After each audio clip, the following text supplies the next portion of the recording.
বর্ধমানে তৃণমূলে গোষ্ঠীকন্দল চরমে এবং নিজের দলেরই পঞ্চায়েত সদস্যের নিশানা তৃণমূলে বিধায়ক। বর্ধমানে দক্ষিণের বিধায়কের হুঁশিয়ারি, পঞ্চায়েতের সদস্যের হাত পা ভেঙে দেব খোকন দাসের। বর্ধমান উত্তরে পা রাখলেই হাত পা ভাঙব বিধায়কের মদতেই বর্ধমানে অশান্তি।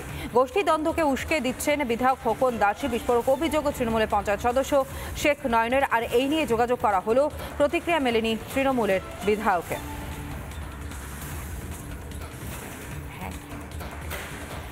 ছেলে লালুর কাছে কাজ করতো, লালুর কলেজে।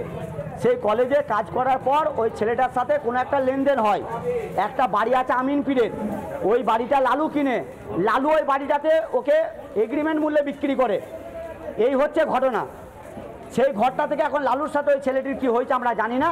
ওই বাড়িটাকে কেন্দ্র করে যখন প্রশাসনের আওতায় আছে, কোর্টের আওতায় আছে, তখন প্রশাসন কোর্টের অর্ডার নিয়েছে পুলিশ দাঁড়িয়ে থেকে কাজ করবে।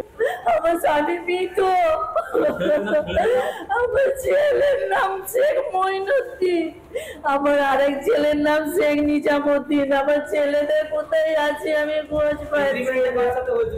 আমার ছেলে মঈনুদ্দিনের সঙ্গে আর লালুর সঙ্গে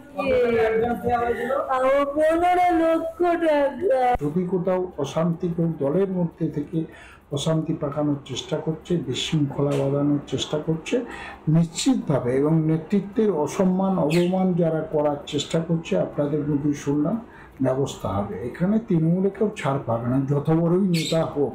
পরিষ্কার বক্তব্য তৃণমূল কংগ্রেসের, আমাদের দলে শৃঙ্খলা আছে, শৃঙ্খলা থাকবে।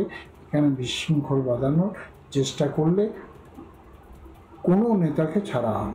ওই নয়ন হচ্ছে উত্তর বিধানসভার লোক, সে দক্ষিণ বিধানসভার বিধায়ককে মানে যা তা অভব্য ভাষা বলে আক্রমণ করছে। তো এখানে মূল ইয়ে হচ্ছে সিন্ডিকেটরাজ এবং তোলাবাজি এবং বখরা। কার বখরা কে কত পার্সেন্ট পাবে, সেই বখরাই হয়তো ভাগ বসাচ্ছে, সেই বখরা হয়তো তাদের কাছে পৌঁছাচ্ছে না। সেই জন্য কিন্তু এই এক গোষ্ঠীকে আক্রমণ করছে। নানা ধরনের কন্টেন্ট দেখার জন্য লাইক করুন, শেয়ার করুন আমাদের ফেসবুক পেজ, সাবস্ক্রাইব করুন আমাদের ইউটিউব চ্যানেল। পাশাপাশি অন্যান্য ব্রেকিং নিউজের জন্য অবশ্যই চোখ রাখুন রিপাবলিক বাংলায়।